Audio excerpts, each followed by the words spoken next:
Hi everyone, welcome to TechnoJP YouTube channel. இது ஒரு knowledge sharing training session. வாங்க training குள்ள போலாம். இன்னைக்கான டாபிக் பார்த்தோம்னா நேஷனல் அண்ட் இன்டர்நேஷனல் ஸ்டாண்டர்ட்ஸோட அப்ரிவேஷன் பார்த்துடலாம். ஸோ அது எங்கே யூஸ் ஆகுன்றதும் நம்ம பார்த்துடலாம். ஒவ்வொரு ஸ்டாண்டர்ட் பார்த்துட்டு அதோட அப்ரிவேஷன் ஃபுல்லாக பார்த்துடலாம். ASTMோட ஃபுல் ஃபார்ம் பார்த்துடலாம். American society of testing of materials. So மெட்டீரியலோட ஸ்டாண்டர்ட்ஸ் எல்லாமே இந்த ASTMல தான் கொடுத்துருப்பாங்க. ASTM A, B, C, D அப்படின்னு கொடுத்துருப்பாங்க. ஸோ எல்லா ரெக்குவயர்மெண்ட் ஆஃப் மெட்டீரியல்ஸ் வந்து ASTMல தான் கொடுத்துருப்பாங்க. அதுக்கப்புறம் வந்து ASME பார்த்துடலாம். இது கோட் இருக்கு இல்லையா, ASME செக்ஷன் 2 இருக்குது. அது மாதிரி ASME செக்ஷன் B, B16.34, 16.25, 16.5 அது மாதிரி நிறைய இருக்குது. அதெல்லாம் வந்து செப்பரேட் ப்ரெசன்டேஷனில் பார்த்துலாம். இதில் வெறும் அப்ரிவேஷன் மொத்தம் பார்த்துடலாம். ASMEனா வந்து American society of mechanical engineers. அதுக்கப்புறம் API American petroleum institute. So இதில் வந்து API 6D இருக்குது, API Q1 இருக்குது, API 6A இருக்குது, API 609 இருக்குது, API 602, 600 நிறைய இருக்குது. ஸோ அந்த ஸ்டாண்டர்ட்ஸ் சொன்ன மாதிரியே வந்து நிறைய நெக்ஸ்ட் ப்ரெசன்டேஷனில் வந்து நம்ம ஃபுல்லாத்தையும் பார்த்துடலாம். ஸோ API வந்து எதுக்கு யூஸ் பண்ணுறாங்கன்னா, ஸோ வெல்டெட் வால்ஸு.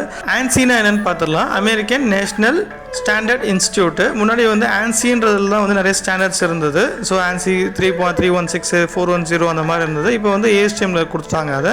ஸோ அதுக்கப்புறம் வந்து பார்த்தோம்னா ASQC, இது எதுக்கு நான் வந்து சாம்பிளிங் பிளான்லாம் யூஸ் ஆகும். American society of quality control. ISO அப்படின்றது வந்து இன்டர்நேஷனல் ஆர்கனைசேஷன் ஃபார் ஸ்டாண்டர்டைசேஷன். இதில் வந்து QMS ரெக்குவயர்மெண்ட்ஸ் வந்து 9001 2015, அதே மாதிரி வந்து 18001, 45001, 14001 இருக்குது. ஸோ EMS வந்து என்விரான்மெண்ட் மேனேஜ்மெண்ட் சிஸ்டம். IS அப்படின்றது இந்தியன் ஸ்டாண்டர்டு. ஸோ நம்மளோட ஸ்டாண்டர்ட் இந்தியாவில் மேனுஃபேக்சர் பண்ணுற ப்ராடக்ட்டுக்கு எல்லாமே வந்து IS அந்த முத்திரை இருக்குன்னு சொல்லுவாங்களே, IS ஸ்டாண்டர்ட்ஸ் தான் வந்து ஃபாலோ பண்ணுவாங்க. நெக்ஸ்ட் வந்து OSHAS, அது வந்து OHSன்னு இப்போ மாறி இருக்கு. OSHAS வந்து occupational health safety assessment service. So OHS and எஸ்னா வந்து occupational health and safety.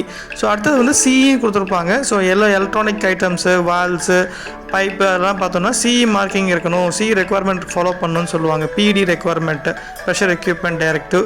Cன்றது confirmative of யூரோப்பியனுக்கு நம்ம இந்தியாவிலேருந்தோ வேறு கண்ட்ரீஸ்லேருந்தோ நம்ம அனுப்புகிற ப்ராடக்ட் வந்து இந்த CE கன்ஃபர்மேஷன் வந்து கண்டிப்பாக இருக்கணும். CEன்னு ஒரு லெட்டர் போட்டுருப்பாங்க பாருங்கள், கேல்குலேட்டர் எல்லாம், அது mobile, laptop. So CE marking வந்து டெஃபினட்டாக இருக்கணும், confirmative of European. PD requirement வந்து ப்ரெஷர் எக்யூப்மெண்ட் டைரக்டிவ். இதுதான் வந்து CEோடைய ரெக்குவயர்மெண்ட்ஸு. அடுத்தது வந்து JIS, Japanese industrial standard. So ஜப்பானில் வந்து ஃபாலோ பண்ணுற ஸ்டாண்டர்ட் தான் வந்து ஜாப்பனீஸ் இண்டஸ்ட்ரியல் ஸ்டாண்டர்டு.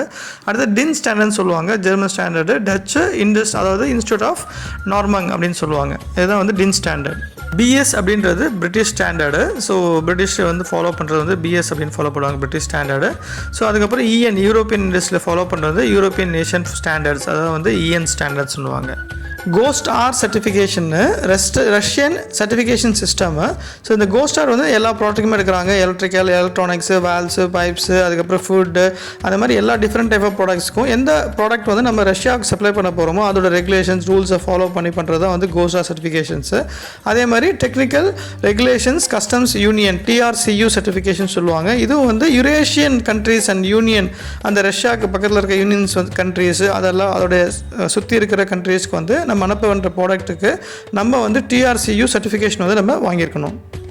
நெக்ஸ்ட்டு வந்து NACE, NACE appliances, NACE requirement சொல்லுவாங்க, national association of corrosion engineers. இல்லை டிஃப்ரெண்ட் ஸ்டாண்டர்ட்ஸ் இருக்குது. 103, அதுக்கப்புறம் MR0175 ஸ்டாண்டர்ட்ஸ் இருக்குது. இப்போ நேஸ் லெவல் 2 சொல்லுவாங்க, லெவல் 3 சொல்லுவாங்க. Painting, corrosion requirements, erosion requirements, அந்த எல்லா ரெக்குவயர்மெண்ட் வந்து நேஸில் தான் வந்து நம்ம பார்ப்போம். நெக்ஸ்ட்டு வந்து NABL, national academies of board of laboratories. இது எதுக்கு நான் வந்து நம்ம யூஸ் பண்ணுற இன்ஸ்ட்ருமெண்ட்ஸ் தான் கேலிப்ரேட் பண்ணுவாங்க பார்த்தீங்களா, கேஜஸ்.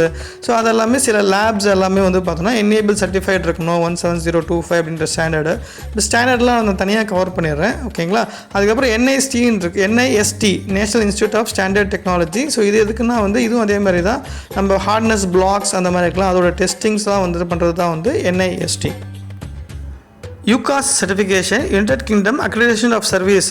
இது எதுக்குன்னா வந்து NABLக்கு ஈக்குவல் யுனைடெட் கிங்டம், அதில் வந்து நம்ம சர்டிஃபிகேஷன் வாங்குகிறோம், அதாவது UCASன்ற வாங்குகிறோம்னா சில டார்க்லின்ஸ்லாம் வந்து UCAS சர்டிஃபிகேஷன் வாங்கியிருப்பாங்க, அதோட கேலிப்ரேஷன் NABL மாதிரி. ஸோ இது வந்து சில NDT அந்த மாதிரி சர்வீஸ்க்கும் வாங்கியிருப்பாங்க. ஸோ அடுத்து வந்து UKCA, United Kingdom conformation of assessments. So இது வந்து எதுக்குன்னா வந்து நம்ம UKல நம்ம ப்ராடக்ட்ஸ் அனுப்பணும் அப்படின்னா UKCA சர்டிஃபிகேஷன் வந்து வாங்கியிருக்கணும். ஸோ இதுவும் வந்து இப்போ புதுசாக ஆட் பண்ணியிருக்காங்க, UKCA சர்டிஃபிகேஷன் சொல்லிட்டு. இஏஎல்னா என்னென்னு பார்த்துடலாம். இஏஎல் சர்டிஃபிகேஷன் வந்து இந்தியாவில் வந்து எடுப்பாங்க. ஸோ இஏஎல்ன்றது கவர்மெண்ட் எய்டட் ஒரு கன்ஸ்ட்ரக்ஷன் இபிசி மாதிரி. ஸோ இன்ஜினியரிங் ப்ராசஸ் கான்ட்ராக்ட் அது. ஸோ இது வந்து எதுக்கு எடுப்பாங்கன்னு பார்த்தீங்கன்னா, இந்தியாவில் பண்ணுற சில பைப் லைன்ஸு, வால்வ்ஸு, சில எலக்ட்ரானிக்ஸ்லாம் வந்து ஐஓசிஎல், ஹெச்பிசிஎல், ஓஎன்ஜிசி அந்த மாதிரி சப்ளை பண்ணும்போது இஏஎல் சர்டிஃபிகேஷன் இருக்கணும்னு சொல்லுவாங்க. ஸோ அந்த மாதிரி இண்டஸ்ட்ரீஸ்க்கு வந்து இஏஎல் சர்டிஃபிகேஷன் வாங்கி வைப்பாங்க. இன்ஜினியர்ஸ் இந்தியா லிமிடெட் அப்படின்றது தான் வந்து இஏஎல். அது வந்து SAS, society of automotive engineering service. So இது வந்து ஆட்டோமொபைலுக்கு சம்மந்தமான ஒரு சர்டிஃபிகேஷன், எஸ்ஏஇஎஸ் அப்படின்னு சொல்கிறது. அது வந்து SASO, Saudi Arabian standard organisation. So இதுதான் வந்து எஸ்ஏஎஸ்ஓ, இந்த சவுதி அராம்கோ சர்டிஃபிகேஷன், சவுதி அரேபியாவுக்கு அனுப்புகிற ப்ராடக்ட்ஸ் எல்லாம் சர்டிஃபிகேஷன் பண்ணுறது தான் வந்து எஸ்ஏஎஸ்ஓ. அராம்கோ ஸ்டாண்டர்ட்னு ஒன்று இருக்குது, SAES, Saudi Aramco engineering standards. So இதில் வால்ஸு, பைப்ஸு, பிளேட்ஸு அந்த மாதிரி சில ப்ராடக்ட்டை வந்து நம்ம அராம்கோக்கு சப்ளை பண்ணணும், அதாவது அராம்கோ ஆயில் கம்பெனிக்கு வந்து சப்ளை பண்ணணும் அப்படின்னா வந்து இந்த சர்டிஃபிகேஷன்ஸ் வந்து இந்த ஸ்டாண்டர்ட்ஸு, இந்த ஸ்பெசிஃபிகேஷனை வந்து நம்ம வந்து ஃபாலோ பண்ணணும். ஓகேங்களா? அதுக்கப்புறம் வந்து ஷெல் பெட்ரோலியம்க்கு நம்ம பண்ண வேண்டிய ஃபாலோ இல்லை வந்து அக்செப்டன்ஸ் டெஸ்ட்டு அதை வந்து நம்ம பண்ணணும் அப்படின்னா ஷெல் டேட்டுன்னு சொல்லுவாங்க, டைப் அக்செப்டன்ஸ் டெஸ்ட்டு. ஸோ இதை பண்ணியிருந்தால் தான் வந்து நம்ம ஷெல் பெட்ரோலியம்க்கு வந்து நிறைய ப்ராடக்ட்ஸை வந்து சப்ளை பண்ண முடியும். எஸ்ஐஎல், சேஃப்டி இன்டெகிரிட்டி லெவல், இது ஒரு சர்டிஃபிகேஷன்ஸு. நம்ம பண்ணுற ப்ராடக்ட் வந்து என்ன மாதிரியான சேஃப்டி இருக்குது, என்ன மாதிரியான ரெகுலேட்டரி ஃபாலோ பண்ணுறோம், என்ன rules follow பண்ணுறோன்றது certification R1, R2, R3 அப்படின்ட்டு இருக்குது. ஸோ இந்த மாதிரி வந்து RBIன்னு ஒன்று இருக்குது, ரெகுலேட்டரி, அதாவது ரிஸ்க் பேஸ்ட் இன்ஸ்பெக்ஷன்ஸ். அதுவும் வந்து இந்த ரூல்ஸ் ஃபாலோ பண்ணி எப்படியெல்லாம் வந்து ரிஸ்க் இருக்குது, அந்த ரிஸ்க்கை எப்படி நான் வந்து மிட்டிகேட் பண்ணணும் அப்படின்றது பார்க்குறது தான் வந்து ரிஸ்க் பேஸ்ட் இன்ஸ்பெக்ஷன். இதுவும் ஒரு சர்டிஃபிகேஷன்ஸ் இருக்குது. ஸோ அடுத்தது வந்து IBR, Indian boiler regulations. So இது வந்து என்னென்னா இதுவும் சர்டிஃபிகேஷன்ஸ் நம்ம வாங்கியிருக்கோம் இண்டஸ்ட்ரீஸு.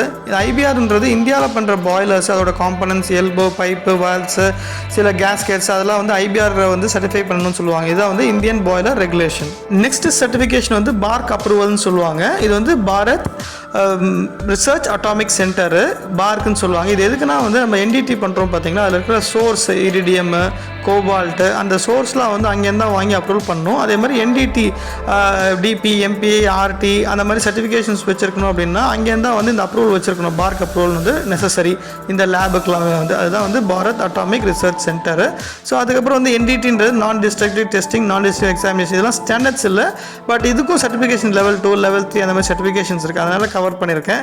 ஸோ அடுத்து வந்து டிபிஎம், டிகேஎம் சொல்லுவாங்க. இது வந்து ஆட்டோமொபைல் இண்டஸ்ட்ரீஸு, நிறைய இண்டஸ்ட்ரீஸில் வந்து இதை ஃபாலோ பண்ணிட்டு இருக்காங்க. இதில் வந்து டெக்னாலஜிஸ், இப்போ அடுத்தது வரது எல்லாமே ஸ்டாண்டர்ட்ஸ் இல்லை, டெக்னாலஜிஸ், ஒரு இண்டஸ்ட்ரியில் யூஸ் பண்ணுற டெக்னாலஜிஸ், அதாவது இம்ப்ரூவ்மெண்ட் க்ரோத் ஸ்டேஜில் வந்து பண்ணுற டெக்னாலஜி வந்து நான் உங்களுக்கு சொல்லித்தரேன். ஸோ டிபிஎம்ன்றது டோட்டல் ப்ரொடக்டிவ் மெயின்டெனன்ஸ். அப்புறம் டிக்யூஎம் அப்படின்றது வந்து எஸ்பிசி, எஸ்கியூசிலாம் ஃபாலோ பண்ணுவாங்க பார்த்தீங்களா, அதுதான் வந்து total quality management system. VSM அப்படின்றது வந்து வேல்யூ ஸ்ட்ரீம் மேப்பிங்ஸ். இதுவும் வந்து ஒரு ரெக்குவயர்மெண்ட், லீன் மேனேஜ்மெண்ட்டில் ஒரு ரெக்குவயர்மெண்ட்டு. பிஎம்ஐன்னு சொல்லுவாங்க, பாசிட்டிவ் மெட்டீரியல் ஐடென்டிஃபிகேஷன். இது வந்து மெட்டீரியலை வந்து ஐடென்டிஃபை பண்ணுற ஒரு எக்யூப்மெண்ட், அதனால் வந்து பிஎம்ஐ அப்படின்னு சொல்லுவாங்க. ஸோ இதில் வந்து நான் அப்படியே மிக்ஸ் பண்ணி சொல்கிறேன். எஸ்பிசின்னு இருக்குது, அது வந்து ஸ்டாட்டிஸ்டிக்கல் ப்ராசஸ் கண்ட்ரோலு. ஸோ இது X bar chart, U chart, P chart, variable, attribute அப்படின்ற ஒரு சார்ட்டு. இது ஃபாலோ பண்ணிட்டு சில ஃபாலோ பண்ணுற ஒரு ரெக்குவயர்மெண்ட்ஸ் நான் வந்து சொல்கிறேன். எம்எஸ்ஏ அப்படின்றது மெஷர்மெண்ட் சிஸ்டம் அனாலிசிஸ். ஸோ இதுவும் வந்து ஒரு ரெக்குவயர்மெண்ட், ஒரு இன்ஸ்ட்ருமெண்ட்டை மெஷர் பண்ணுறது, R&R, பயாஸு, லீனியாரிட்டி அதெல்லாம் செக் பண்ணுறது தான் வந்து எம்எஸ்ஏ. ஸோ அதுக்கப்புறம் வந்து பிஎஸ்எல் இருக்குது, QSL இருக்குது. QSLன்றது குவாலிட்டி ஸ்பெசிஃபிகேஷன் லெவல். இது வந்து AP60 ஃபாலோ பண்ணுறது. QSL 1, 2, 3, 4, இப்போ வந்து 2, 3, 4 மட்டும் ரெஸ்ட்ரிக்ஷன் பண்ணியிருக்காங்க. அப்புறம் PSL அப்படின்றது ப்ராடக்ட் ஸ்பெசிஃபிகேஷன் லிமிட்டு. ஸோ இது வந்து AP6. நெக்ஸ்ட் வந்து SQC, ஸ்டாட்டிஸ்டிக்கல் குவாலிட்டி கண்ட்ரோலு. இப்போ நெக்ஸ்ட் வந்து BSLன்னு சொல்லுவாங்க, போல்டிங் ஸ்பெசிஃபிகேஷன் லெவல். இது வந்து ஸ்டாண்டர்ட் வந்து API 20E, 20Fல ஃபாலோ பண்ணுறது. BSL1, BSL2, BSL3, BSL4ன்றது. QMS அப்படின்றது வந்து quality management system, ISO 9001, API Q1. அதே மாதிரி இப்போ இதோட EMS, OSHAS எல்லாம் ஃபாலோ பண்ணணும்னா வந்து IMSன்னு சொல்லுவாங்க, இன்டிகிரேட்டட் மேனேஜ்மெண்ட் சிஸ்டம். ஸோ இதுதான் வந்து ஸ்டாண்டர்டு. அப்புறம் இண்டஸ்ட்ரி யூஸ் பண்ணுற டெக்னாலஜி வந்து அப்ரிவேஷன் சொல்லியிருக்கேன். இந்த ப்ரெசன்டேஷன் உங்களுக்கு பிடிச்சிருக்குன்னு நினைக்கிறேன். பிடிச்சிருந்தா லைக் பண்ணுங்கள், ஷேர் பண்ணுங்கள், மோட்டிவேட் பண்ணணும்னு நினச்சிங்கன்னா சப்ஸ்கிரைப் பண்ணுங்கள். இந்த ப்ரெசன்டேஷனில் உங்களுக்கு எதனா டவுட்டு, கமெண்ட்ஸ் எதனா இருந்ததுன்னா கமெண்ட் செக்ஷனில் கொடுங்க. ஸோ தட் ஃபாலோ பண்ணுவோம். அதே மாதிரி வேறு ப்ரெசன்டேஷன் ப்ரிப்பேர் பண்ணணும்னா, நாலேஜ் ஷேர் பண்ணணும்னு சொல்லுங்கள், அதையும் ப்ரிப்பேர் பண்ணி உங்களுக்கு ஷேர் பண்ணிடலாம். Thanks to everyone. Thanks to my teammate. நம்ம next presentation meet பண்ணலாம். Until then, bye from TechnoJP.